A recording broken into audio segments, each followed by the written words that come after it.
I'm so happy. Thank First of all, you. You are so gorgeous. And not only gorgeous, but you make me look so good. And thank you very much by looking amazing in my clothes. I appreciate it. Oh, thank you. Well, I said to you, I'm absolutely obsessed and have been wearing your amazing brand for so many years. And you make me feel sexy and elegant and sophisticated. Well, I think you are that, and you make me look good. So we're good. Thank you. I think the most exciting thing about you is that you have determination. And I so love women with determination. And people who have determination don't quit, they survive. They'll go through fire to get to the other side. And I just think that that's probably, if I look at you, I say determination. Beautiful, but with determination. So that's like a package. Thank you. How would you describe, if somebody were describing you, this is a hard one, what would they say? Oh my goodness. Oh, I think it's so funny because I think as women, we don't want to speak about ourselves too highly. So even that question, I'm thinking, oh my gosh, well, I have to be careful what I say. I need to make sure that I come across humble, but also I want to celebrate myself. Yeah.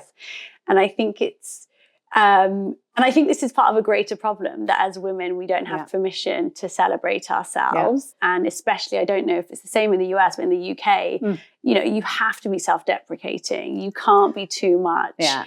But I hope that people would say that I was warm and kind and a force. And, I'm a very efficient and hardworking and hopefully good to be around. Well, first of all, that was a brilliant answer because that is the question that we always ask. Or, I mean, in just running a business, you see the way I told everybody to get out of the room. I tried to be nice and charming, but I had to say something that might make people feel bad, but the result of this would not be as good. So I was questioning, am I okay? Am I saying it in the right way? I don't want to offend anybody. I would never compare us to men because we don't want to be men. We don't have to be. We have masculine energy, but you're so right. And that was a perfect answer. And in your life, but I would imagine, what is your background? I'm Iraqi, so both my parents are Iraqi, but I grew up in Oxford. And I'm Lebanese. Oh, really? Yes. I had to, that's why I asked you. So I think there's something about the Arab culture, even though you were brought up here, I was brought up in New York, where we're children of immigrants, and there is nothing better than having that culture be so much a part of who you are.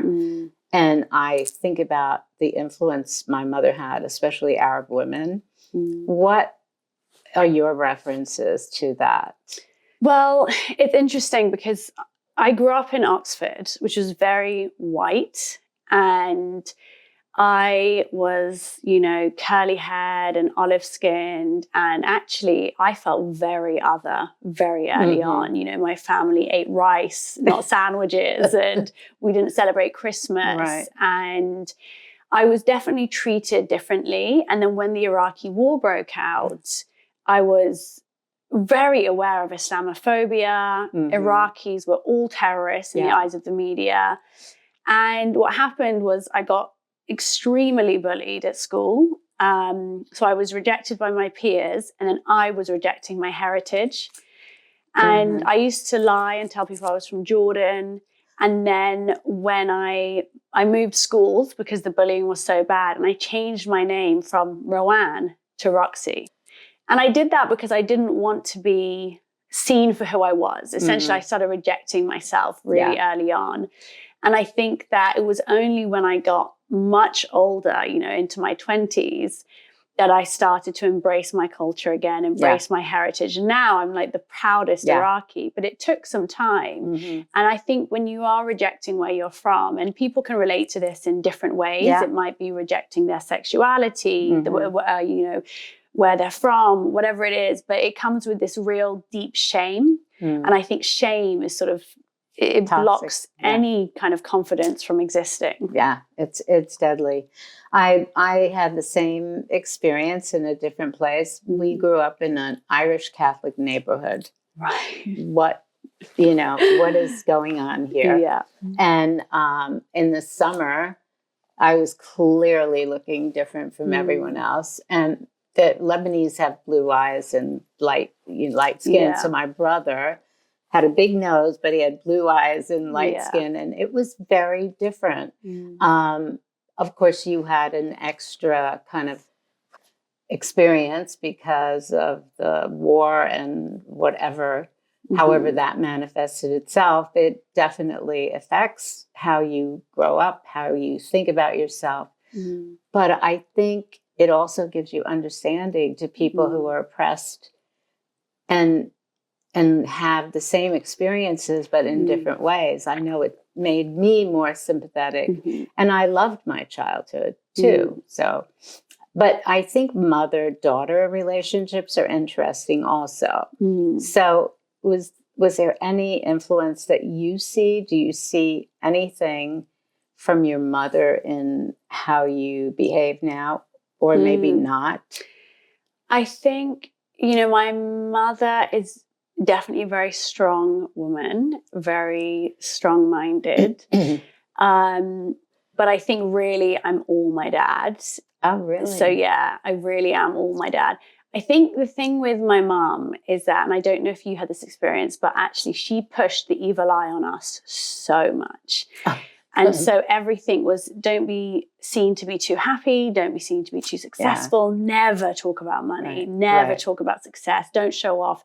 When I moved apartment, she made me put dirty shoes in the hallway so to ward off from negativity or jealousy. Right. And so I think that was a fear that she kind of imprinted on me that stayed with me for years, because even recently I remember thinking, God, things are going so well, and are people suddenly going to hate me? And I think that's actually not just in Middle Eastern culture and the evil eye, but in many cultures, if I seem too good, if I seem too successful, who's going to hate me as a result? And there is some truth in it, because nothing is more triggering to people than confidence. Yeah.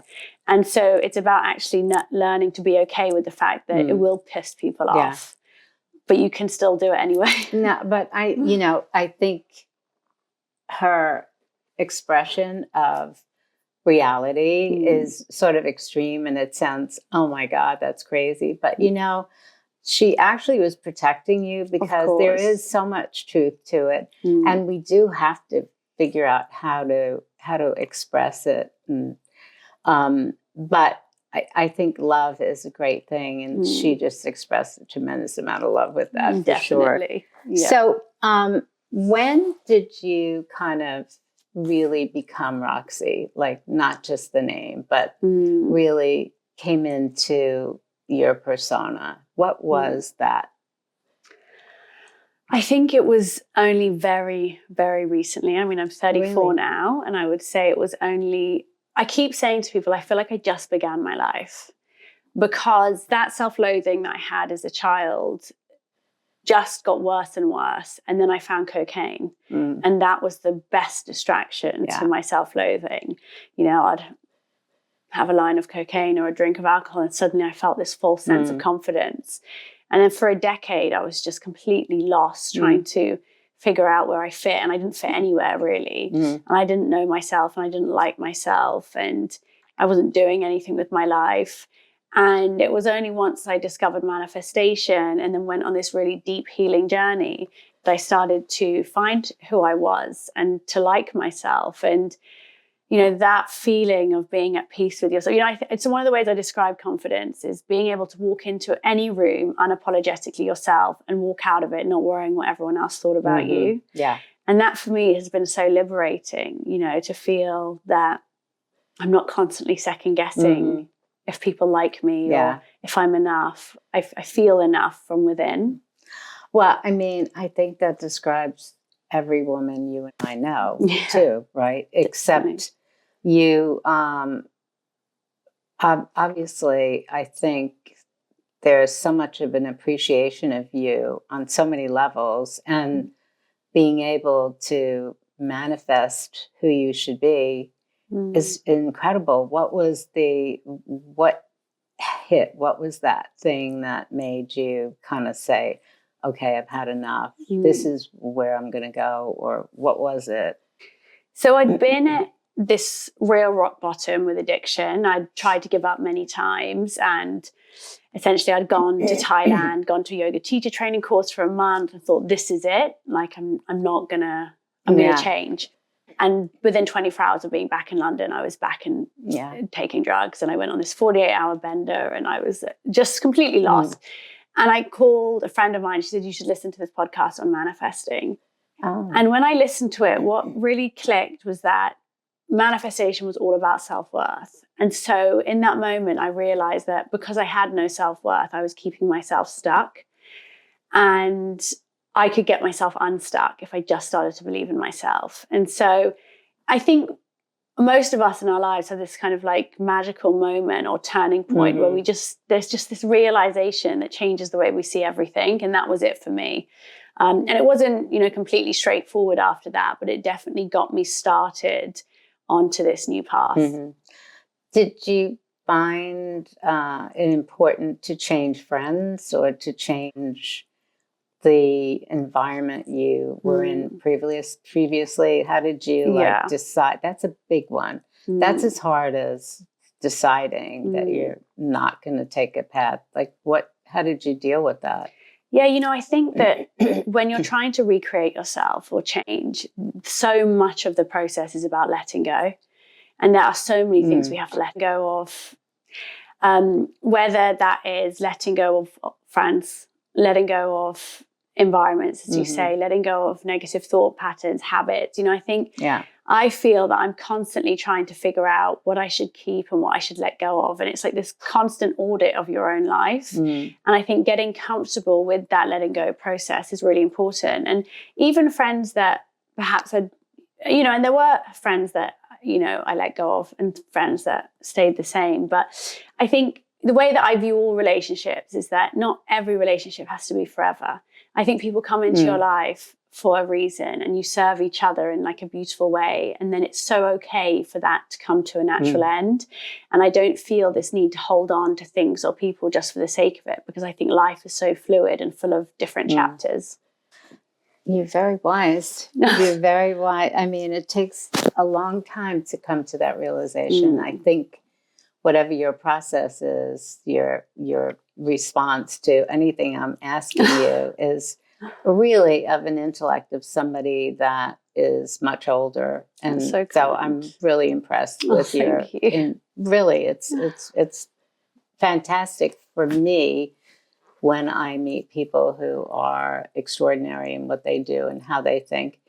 I think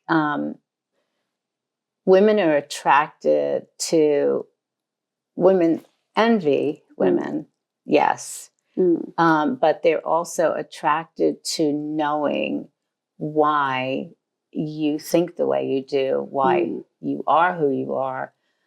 Why did you find a way to turn this around and maybe be more successful than they could ever believe they could be? And so I think that's really a burden too, because now you're super responsible for everyone that follows you.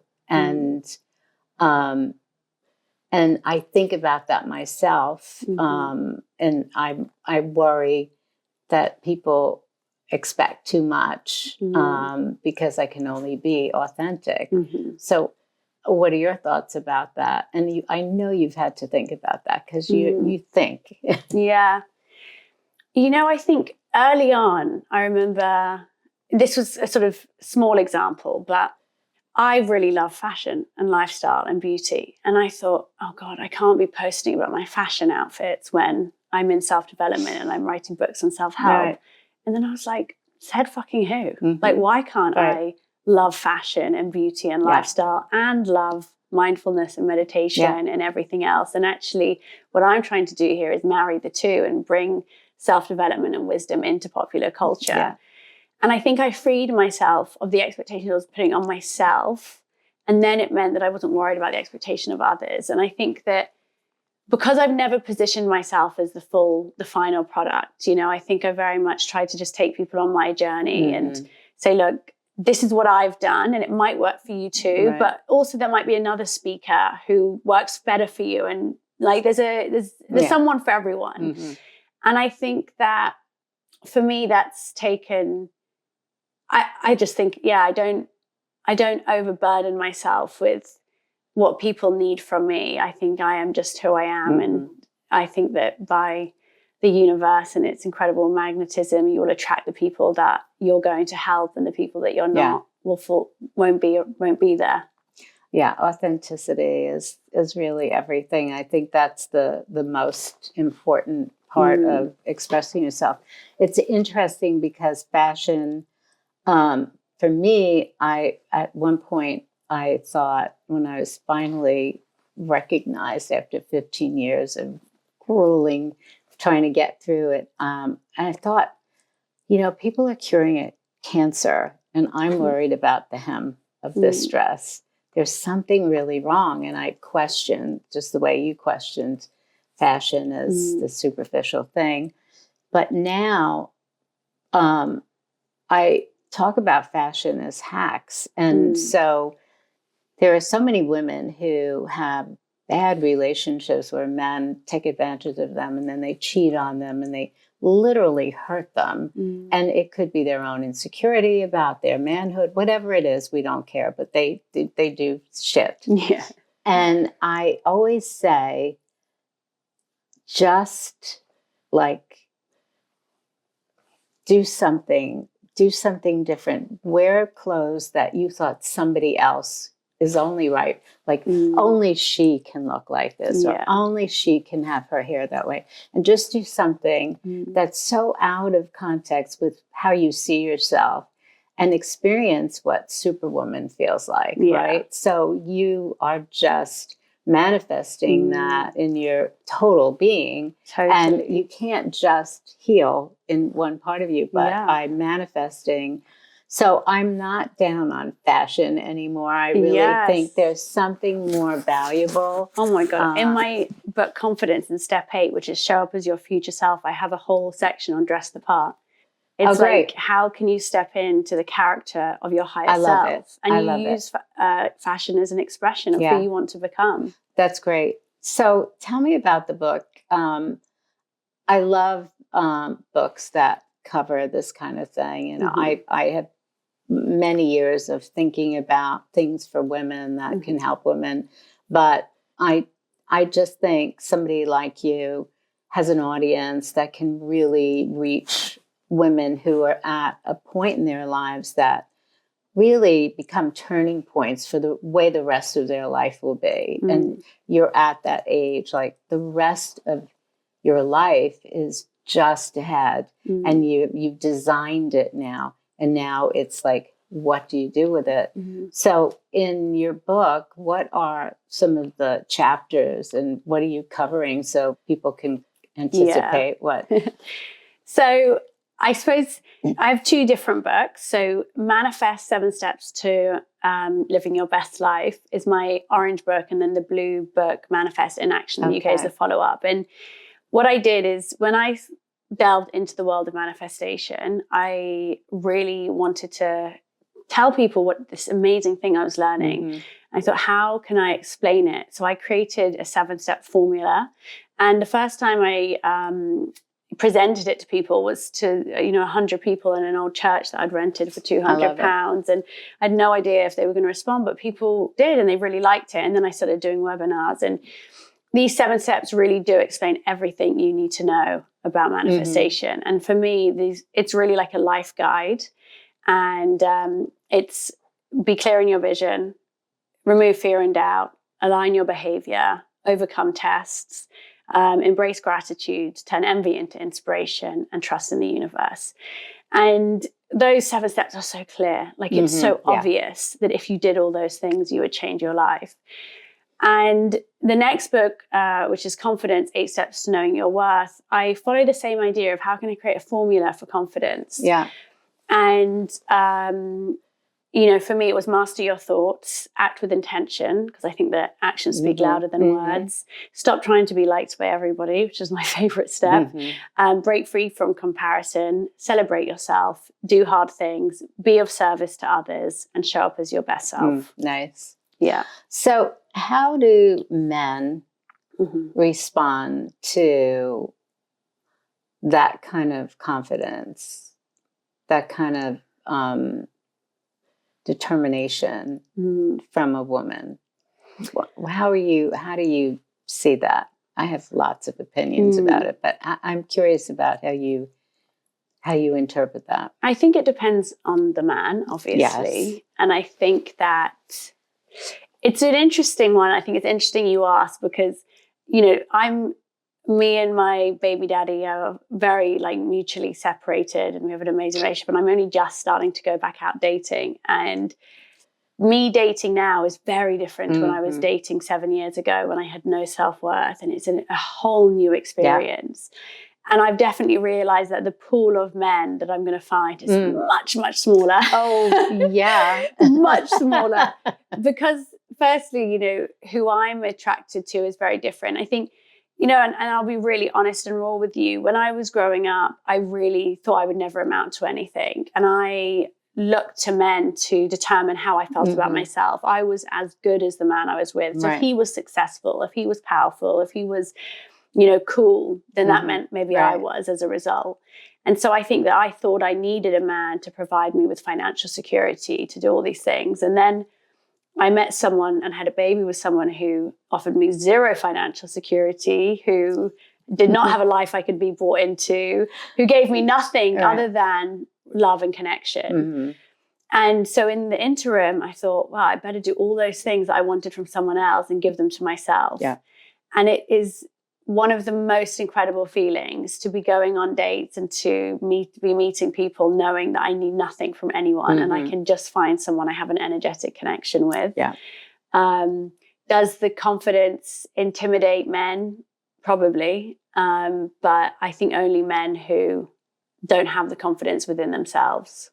Yeah, it's exactly. It took me... I can't tell you how long because I don't want it won't affect you at all because I'm a whole different generation.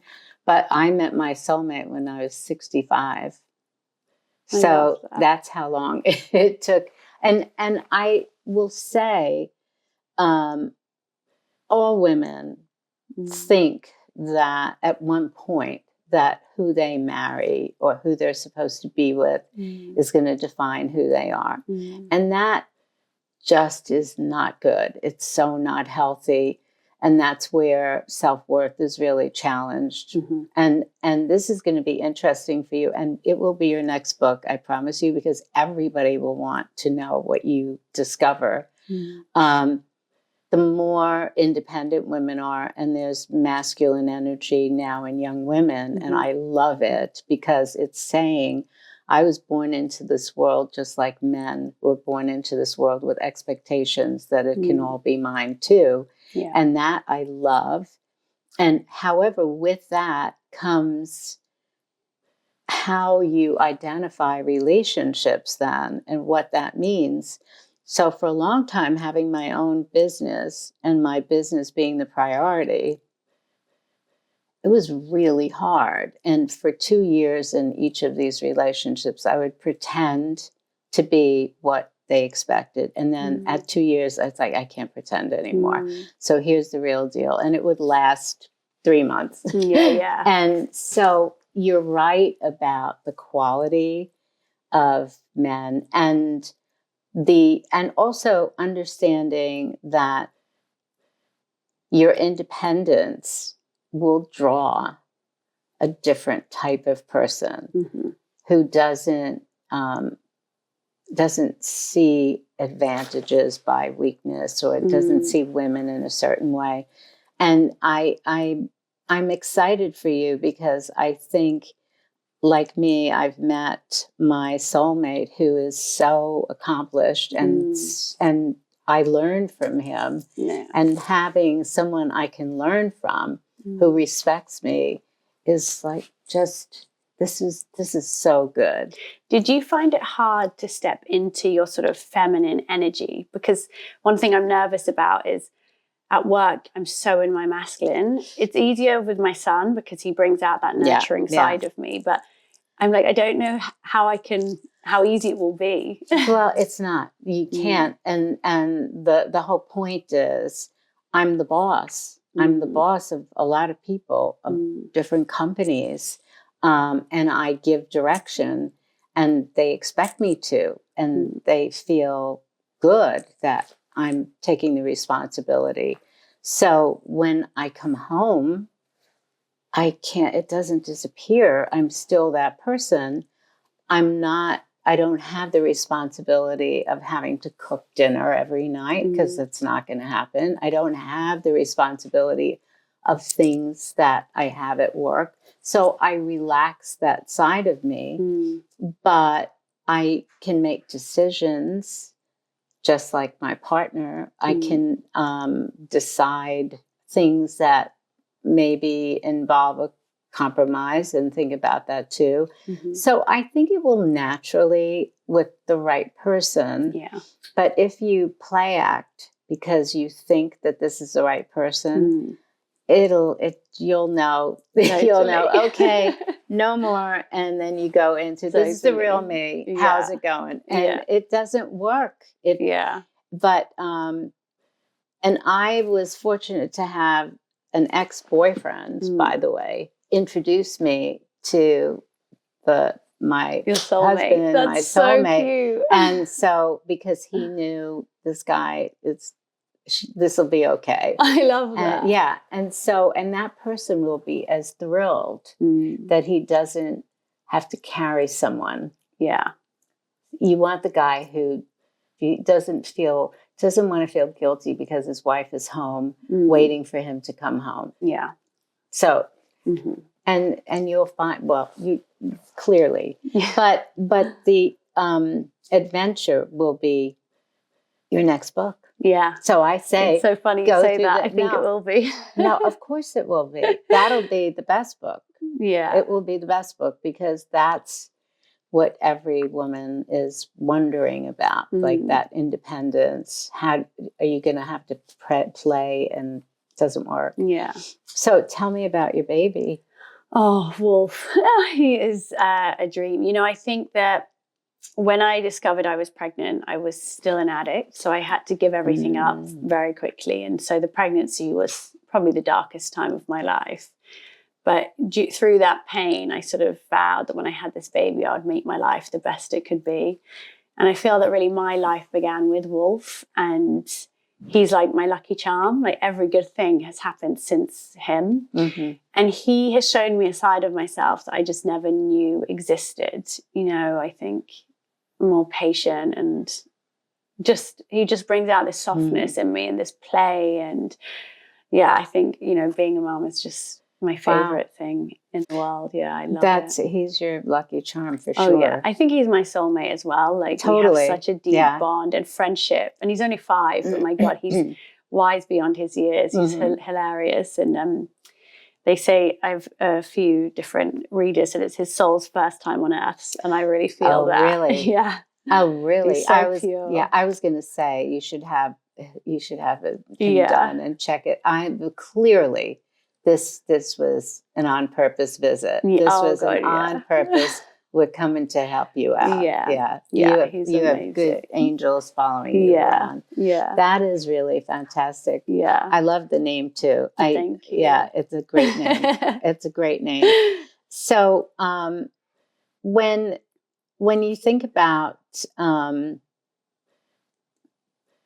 how your dreams can be manifested and what you want to do, when do these dreams come to you? There's a reason for this question. When do your ideas come, these thoughts you have that are so piercing and really deep?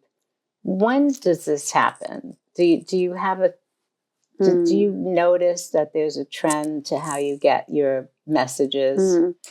Anytime I'm in stillness, I really just, for example, it's very luxurious of me, but I always have a massage 90 minutes every week, and like my mind is off, and for me it's like really amazing for reducing my cortisol, and I know ideas will always come to me then. When I'm in meditation, I'm obsessed with sound baths, so I do like 3 a week. It's part of my like anti-burnout ritual. And when your mind just opens up and becomes still, you have just such an amazing capacity for ideas and problem solving and newness and openness. And it's always in this moment. Even when I'm exercising, you know, I think when you're in any kind of activity that acts like an active meditation, a long walk. But I think I'm always trying to understand people and observe my own reactions to things and other people's reactions. And I think it's a constant quest of just deeper understanding. I just genuinely enjoy it. What type of workout do you do? Pilates, but a lot of like yin yoga, deep stretching, hatha yoga. I don't do anything like super intense. Well, I mean, but yoga is intense. Yeah. But in a great way. Yeah. It's really fantastic. Are you limber? Are you loose and limber? Yeah, not like super. Like sometimes I think, you know, if I go on a break and you go back to a yoga class, part of being more confident as a woman is being able to go into a yoga class, be the worst there, not be able to touch your toes and not care. Right. And I love that. You know, confidence shows up in all these different ways. Yeah.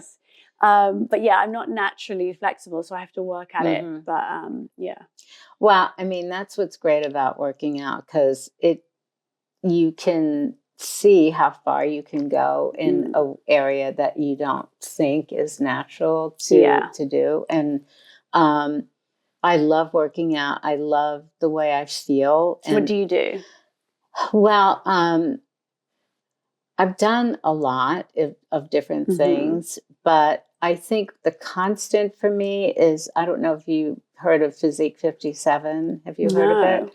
You would love it if what you said you love. So Physique 57 started in 2006, and I just wandered into a class, and I was like, oh my God, what is this? And I had been doing Pilates for 11 years, and Joe Pilates had a protege, a dancer, who he gave the take this forward. Yeah. And she was the trainer, and I studied under her. So it was really amazing. That's amazing. And so the right way to do it, Joe Pilates way, all of that. And then I thought, I need to change. I need to try some other things. And so this class was a combination of Pilates, bar, and yoga. Oh, heaven. However, it doesn't stop. You just keep going. Ooh. It goes from one move, you never stop, and then go to the next thing. It just you keep going and going. So you should download the app. Yeah. And it's great. That sounds amazing. It's so great. And if you are loving what you're doing, you will absolutely love this, and you'll feel strong. And it's building lean, strong bodies. Sort of, if you think of a doe's leg, that's the idea of, like, when you do the one-legged things, that's what you're gonna amazing get. So so we have that. I have trainers come in to do that, and then we do yoga, we do meditation as a group. It's so nice when you do it with a lot of people.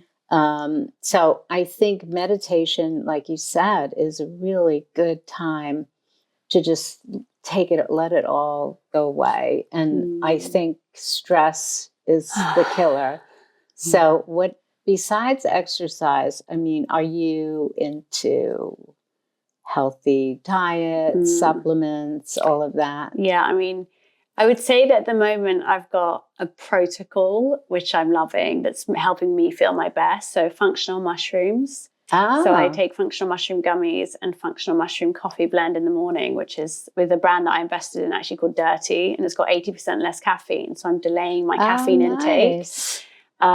Supplements, I'm just huge. I've always sworn by supplements. Uh-huh. For me, they transform my energy. Electrolytes, sound baths, meditation, and light exercise. Mhm.